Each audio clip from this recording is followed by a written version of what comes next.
Hello साथियों, success यात्रा academy में आपका बहुत बहुत स्वागत है। आपके इस परिवार में आपका बहुत बहुत स्वागत है। आपको पता ही है कि हम यूपीएसआई के पीवाईक्यूज को जो है सॉल्व करा रहे हैं। उसी की श्रृंखला लगातार चलती जा रही है। आप जो है हमसे जुड़े, कमेंट करें और शेयर भी करें। देखें आगे की श्रृंखला में क्या है। पहला क्वेश्चन देखें, राज्यसभा में आवंटित सीटें निम्नलिखित में से किस आधार पर होती हैं, किस आधार पर आधारित होती हैं, यानी राज्यों को जो है जो सीटें दी जाती है राज्यसभा में वो किस आधार पर होती है। प्रत्येक राज्य की प्रजनन दर पर, प्रत्येक राज्य की प्रति व्यक्ति आय के आधार पर, या राज्य की जन्म के दर पर, या राज्य की जनसंख्या के आधार पर। तो राज्यसभा में राज्यों को जो सीटें आवंटित होती हैं वो राज्य की जनसंख्या के आधार पर आवंटित की जाती हैं। और इसका उल्लेख जो है वो संविधान की चौथी अनुसूची में इसका उल्लेख किया गया है। चौथी अनुसूची में इसका उल्लेख किया गया है।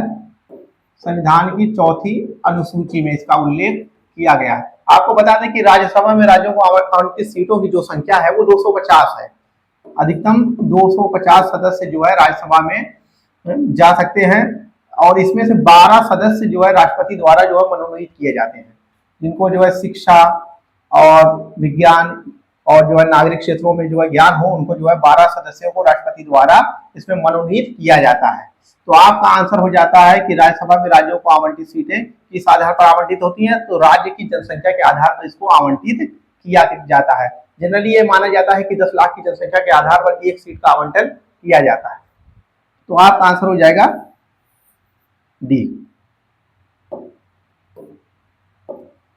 भारत में अंतर राज्य परिषद के अध्यक्ष कौन होते हैं? भारत में अंतर राज्य परिषद के अध्यक्ष कौन होते हैं? बारी बारी से मुख्यमंत्री को नियुक्त किया जाता है, या केंद्रीय गृह मंत्री इसके होते हैं, अध्यक्ष होते हैं, या भारत के राष्ट्रपति या भारत के प्रधानमंत्री इसके अध्यक्ष होते हैं। तो अंतर राज्य जो परिषद का गठन होता है वो संविधान के अनुच्छेद 263 के तहत जो है इसका गठन किया जाता है। अनुच्छेद 263 के तहत इसका गठन किया जाता है। और भारत के प्रधानमंत्री इसके अध्यक्ष होते हैं। प्रधानमंत्री इसके अध्यक्ष होते हैं। और सदस्य कौन होते हैं? सभी राज्यों के मुख्यमंत्री एवं जो है संघ शासित प्रदेशों के जो प्रशासक होते हैं इसके सदस्य माने जाते हैं। तो सीएम होते हैं सभी स्टेट के, और अध्यक्ष होते हैं प्रधानमंत्री, और सदस्य होते हैं सीएम होते हैं, और बाकी प्रशासक जो संघ क्षेत्रों के होते हैं वो इसके सदस्य होते हैं। तो आपका आंसर हो जाएगा भारत के प्रधानमंत्री अंतरराज्यीय परिषद के अध्यक्ष होते हैं। डी आपका आंसर हो जाएगा। न्यायिक सक्रियतावाद के संदर्भ में PIL जिसका फुल फॉर्म होता है पब्लिक इंटरेस्ट लिटिगेशन, जिसको PIL कहा जाता है, का पूर्ण रूप क्या है? इसका पूर्ण रूप क्या है? Priority interest litigation, public investigation litigation, या पब्लिक इंटरेस्ट लिटिगेशन, या पर्सनल इंटरेस्ट लिटिगेशन। तो इसका फुल फॉर्म है public interest litigation. Public interest litigation. इसकी शुरुआत जो है न्यायाधीश PN भगवती द्वारा की गई थी। उन्हीं के आदेश के आधार पर PN भगवती के आदेश पर इसकी जो शुरुआत की गई थी, PN भगवती के। देखें जो पहली PIL दाखिल की गई, पहली पब्लिक इंटरेस्ट लिटिगेशन दायर की गई वो 1979 में दायर की गई हुसैन आरा बनाम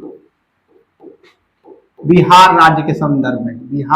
हुसैन आरा बनाम बिहार राज्य के संदर्भ में 1979 में पहली PIL दाखिल की गई। और किसके तहत ये जो PIL पब्लिक इंटरेस्ट लिटिगेशन इसको जो है दायर किया जाता है?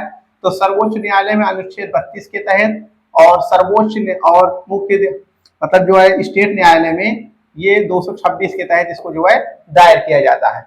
तो सर्वोच्च न्यायालय में 32 के तहत, और जो है हाईकोर्ट में 226 के तहत इसको जो है दायर किया जाता है। तो आपका आंसर हो जाएगा पब्लिक इंटरेस्ट लिटिगेशन, सी आपका आंसर हो जाएगा। यहां पर देखें भारत में पहला भूमि अधिग्रहण कानून वर्ष में पेश किया गया था। भारत में पहला भूमि अधिग्रहण कानून किस वर्ष पेश किया गया था? तो आपका आंसर हो जाएगा इसमें 1894 में। पहला भूमि अधिग्रहण कानून 1894 में पेश किया गया था। जहां तक जो है आधुनिक भारत के संदर्भ में है तो 2013 में इससे संबंधित भूमि अधिग्रहण से संबंधित कानून सन 2013 में जो है लाया गया था। ये ऐसा कानून था। तो आपका आंसर हो जाएगा बी 1894। निम्नलिखित में से किसे एक पेडोलॉजिस्ट के रूप में जाना जाता है? किसे पेडोलॉजिस्ट कहा जाता है? धातु कर्मी वैज्ञानिक, यानी जो धातु से संबंधित जो कार्य करते हैं उसका जो है उसको पिघलाते हैं, नई धातुएं बनाते हैं, तो धातु कर्मी। ये आपका आंसर नहीं है, ये धातु से संबंधित है पेडोलॉजी। और मौसम विज्ञान भविष्यता, इसका काम मौसम से होता है, ये भी आपका आंसर है। गुफाओं का निरीक्षण करना, ये भी आपका आंसर नहीं है। मृदा वैज्ञानिक, पेडोलॉजी जो मृदा से संबंधित जो है वो जांच करता है, तो ये आपका आंसर हो जाएगा मृदा वैज्ञानिक, उसी को पेडोलॉजिस्ट कहा जाता है। तो आपका आंसर हो जाएगा बी मृदा वैज्ञानिक, पेडोलॉजिस्ट। पेडोलॉजिस्ट और पेडोलॉजी, इसमें मृदा से संबंधित अध्ययन किया जाता है, पेडोलॉजी। आयकर की गणना आधार पर की जाती है, किस आधार पर आयकर की गणना की जाती है? वार्षिक आधार पर या मासिक आधार पर, त्रैमासिक आधार पर यानी 3 मास पर, या साप्ताहिक आधार पर? साप्ताहिक आधार पर इतनी यदि नहीं की जाती है, और 3 मास पर भी नहीं, मासिक आधार पर भी नहीं, वार्षिक आधार पर जो है आय की गणना आपकी की जाती है। और ये गणना 1961 के आयकर अधिनियम के तहत की जाती है। 1961 के आयकर अधिनियम के तहत इसकी गणना की जाती है। 24 जुलाई को 24 जुलाई को आयकर दिवस मनाया जाता है।